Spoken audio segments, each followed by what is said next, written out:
اللهم صل على سيدنا نبينا محمد وبارك وسلم. أعوذ بالله من الشيطان الرجيم. وإذ قلتم يا موسى لن نؤمن لك حتى نرى الله جهرة. اور یاد کرو جب تم نے کہا اے موسیٰ ہم ہرگز آپ پر یقین نہیں لائیں گے یہاں تک کہ خدا کو کلم کلا دیکھ لیں.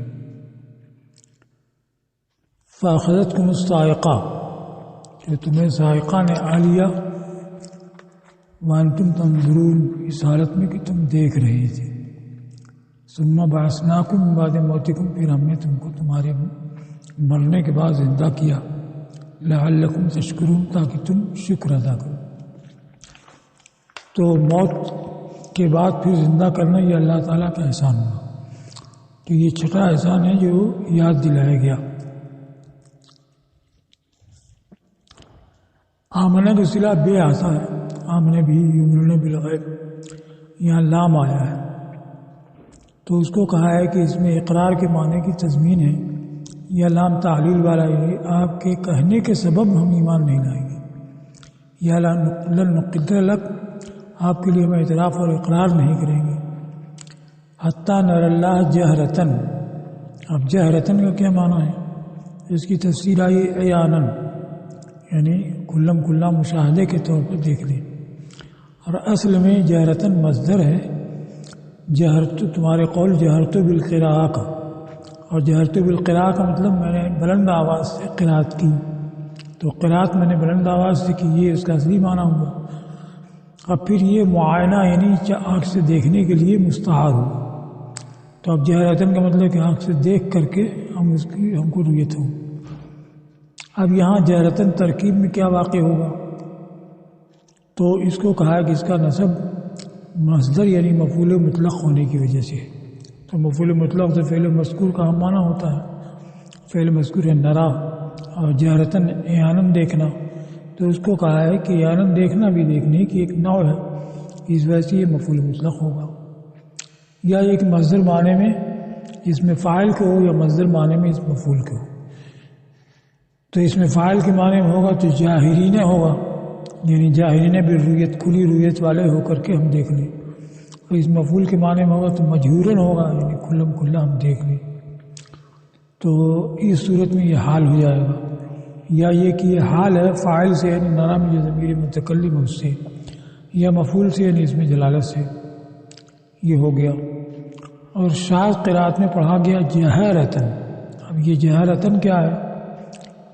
تو کہا کہ اس طرح پر کہ یہ مصدر ہے، جیسے غلبہ، لام کے فتح کے ساتھ غلبہ مصدر ہے، تو ویسی جہرہ مصدر ہے. تو اب اس میں وہی ترکیب ہوگی کہ جہرتن یا تو مفعول مطلق ہو، یا حال ہو، یا اس میں فاعل سے، یہ فاعل سے ہے مفعول سے. دوسرا احتمال یہ بتا کہ جہرہ ہو سکتا ہے کہ جاہر کی جمع ہو، جیسے کاتب کی جمع کتبہ، تو یہ جاہرین کے معنی میں ہو جائے گا، تب یہ حال ہی ہوگا. اب یہ سوال ہے کہ کون یہ لوگ تھے جنہوں نے حضرت موسیٰ علیہ السلام سے کہا تھا لن نؤمن لک حتی نری اللہ جہرتن، اور کب کہا تھا؟ تو دو طرح کی روایت ہے اس میں. محمد ابن اسحاق صاحب مغازی کی روایت یہ ہے کہ جب انہوں نے بچڑے کی حضرت موسیٰ علیہ السلام الواحد توریت کو لے کر کے طور پہ آئے اور دیکھا کہ بچڑے کی پرستش کر رہے ہیں، ہارون علیہ السلام سے کہا ماں منع کر. پھر اس کے بعد سامری سے پوچھا، اور اس کو بچڑا جو سونے چاندی کا بنا ہوا تھا اس کو جلا کر کے اس کی راکھ دریا میں ڈال دی.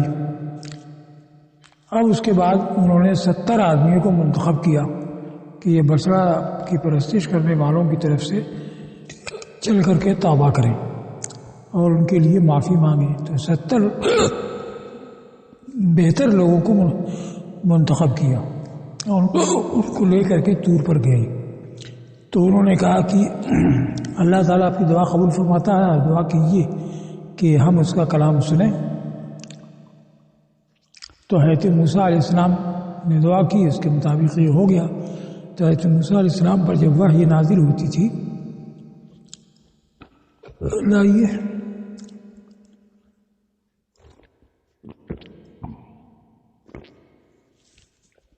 تو ایک نور سا چھا جاتا تھا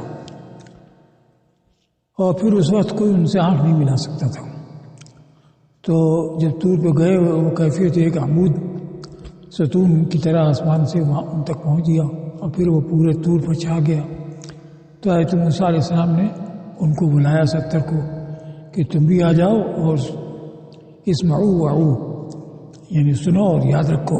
وہ آ گئے تو انہوں نے سنا، اللہ تعالیٰ کا کلام سنا کہ اللہ تعالیٰ کسی بات کا حکم دے رہا ہے، کسی بات سے نہیں فرما رہا ہے. پھر اس کے بعد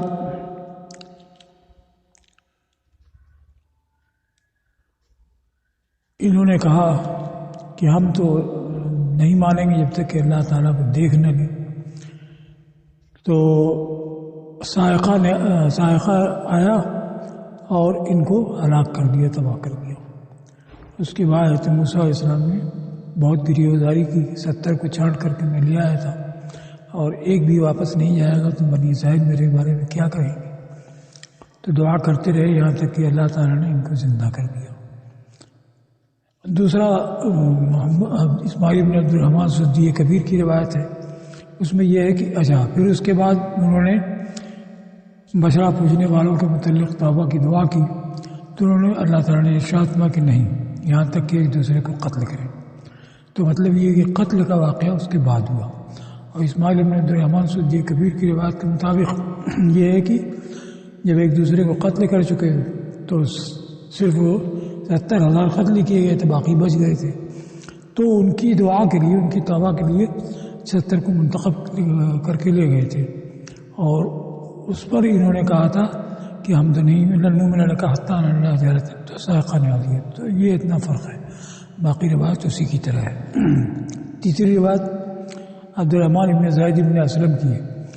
وہ یہ ہے کہ حضرت موسیٰ علیہ السلام نے جو توریت پیش کی کہ یہ اللہ تعالیٰ نے یہ کتاب دی ہے اور اس کے احکام تم پر فرض کیے ہیں، تب انہوں نے انکار کیا اور کہا کہ لن لک حتیٰ اللہ جہرتاً.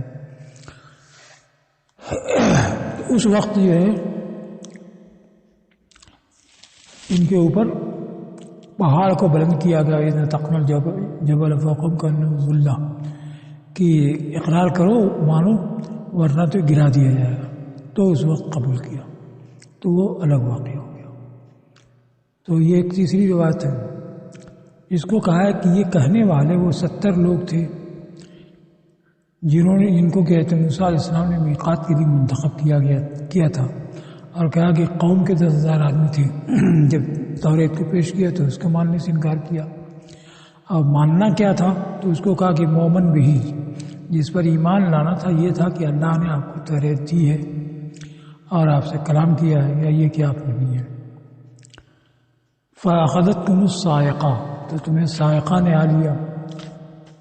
اب اس سے معتزلہ نے استدلال کیا ہے کہ اللہ کی رؤیت محال ہے، کیونکہ اگر رؤیت ممکن ہوتی تو ایک امر ممکن کے ماننے پر وہ عذاب میں گرفتار نہیں ہوتا، صاعقہ سے ہلاک نہیں ہوتا. تو اس کا جواب دیا ہے. یہ سوال ان کا امر ممکن ہی کا سوال لغر سے تھا، لغر اس میں فرط عناد اور تعدد تھا کہ حضرت موسیٰ علیہ السلام کا نبی ہونا ان کے معجزات سے پہلے ان پر ظاہر ہو چکا تھا کہ بڑے بڑے معجزات انہوں نے دیکھے. تو اب اس کے بعد انکار کرنے کی کوئی وجہ نہیں تھی. اور اس میں ان کا تشدد پوشیدہ تھا. دوسری یہ ہے کہ وہ یہ سمجھتے تھے کہ اللہ تعالیٰ کی رؤیت ایسے ہی ہوگی جیسے اجسام کی رؤیت ہوتی ہے کہ ایک جسم دوسرے جسم کے مقابل ہوتا ہے، تو اس طرح سے اس کی رؤیت ہوگی اور اسی رؤیت کا یہ مطالبہ کر رہے تھے. اور ظاہر ہے کہ اس طرح سے رؤیت ہونا محال ہے.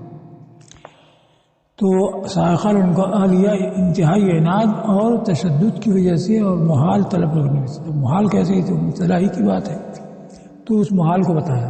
فَإِنَّهُمْ ظَلْمُونَ، اس لیے کہ انہوں نے یہ گمان کیا کہ اللہ تعالیٰ اجسام کے مشابہ ہے، تو ویسے ہی اس کی رؤیت طلب کی جیسے کہ اجسام کی رؤیت ہوتی ہے جہتوں میں اور ایسے حیزوں میں جو دیکھنے والے کے مقابل ہوتے ہیں، اور ایسی رؤیت محال ہے. ممکن یہ ہے کہ اللہ تعالیٰ کی رؤیت ہو، ایسی رؤیت جو کیفیت سے منزہ ہے، اور یہ مومنین کو آخرت میں حاصل ہوگی اور افراد انبیاء کو بعض احوال میں دنیا میں حاصل ہے. جیسے ہمارے حضور صلی اللہ علیہ وسلم کی معراج میں. اب یہ صاعقہ کیا تھا؟ تو صاعقہ کے معنی پیچھے بیان کیا، قسوۃ العدم حائل معہ نار، کہ بہت زور کی چیخ ہوتی ہے جس کے ساتھ آگ بھی ہوتی ہے. پھر کبھی نار ہی جو آتی ہے آسمان سے آگ، اس کو بھی صاعقہ کہتے ہیں. کبھی چیخ ہوتی ہے اس کو بھی صاعقہ کہتے ہیں. تو یہ تھا کیا؟ تو یہ روایتیں آئی ہیں، تابعین کی روایتیں ہیں. کہا گیا کہ یہ آسمان سے ایک آگ آئی، اس نے ان سب کو جلا دیا. اور کہا کہ ایک زوردار چیخ آئی، اس سے سب ہلاک ہو گئے. تیسرا قول یہ ہے کہ لشکر فرشتوں کے آئے جس کی آہٹ انہوں نے سنی، فخروا صاعقین میتین یوما ولیلۃ، تو یہ بے ہوش اور مردہ ہو کر کے گر پڑے ایک دن ایک رات.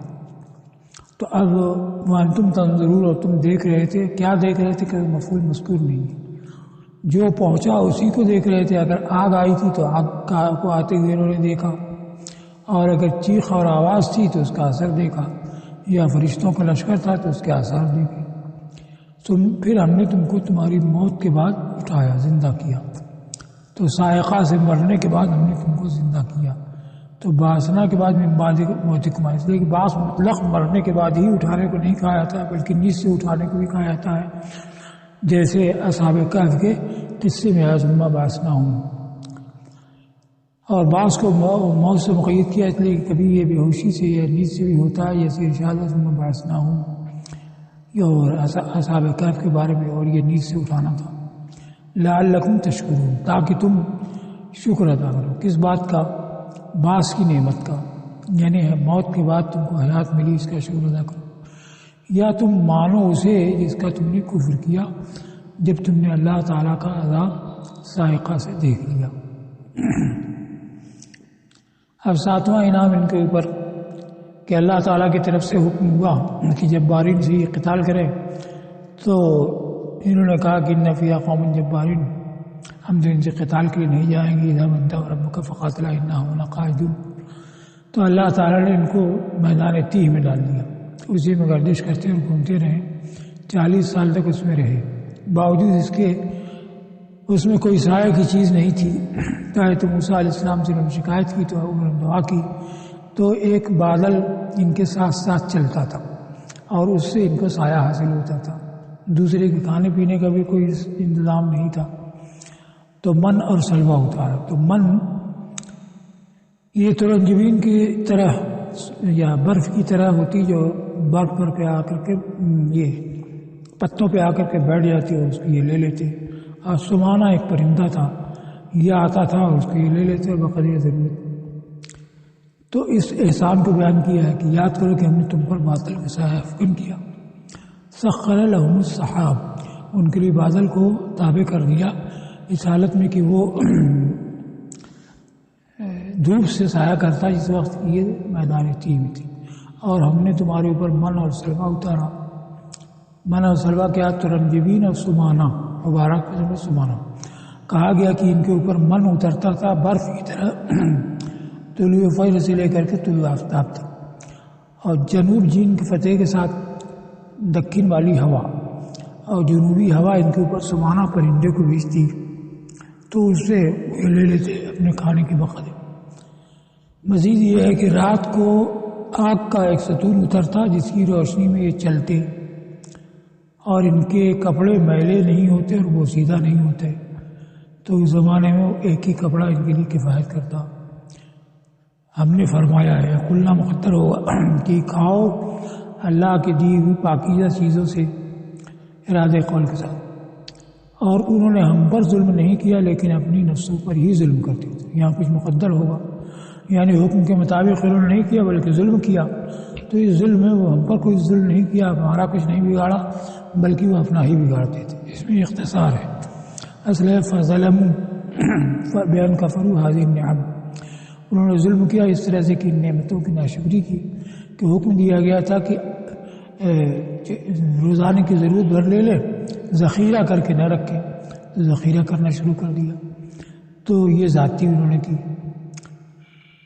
اور انہوں نے ہم پر ذاتی نہیں کی لیکن وہ اپنے ہی جانوں پر ذاتی کرتے تھے ناشکری کی وجہ سے، لأنہ لا یتخطاہم ضررہم، اس لیے کہ اس کا نقصان ان سے تجاوز کرنے والا نہیں تھا۔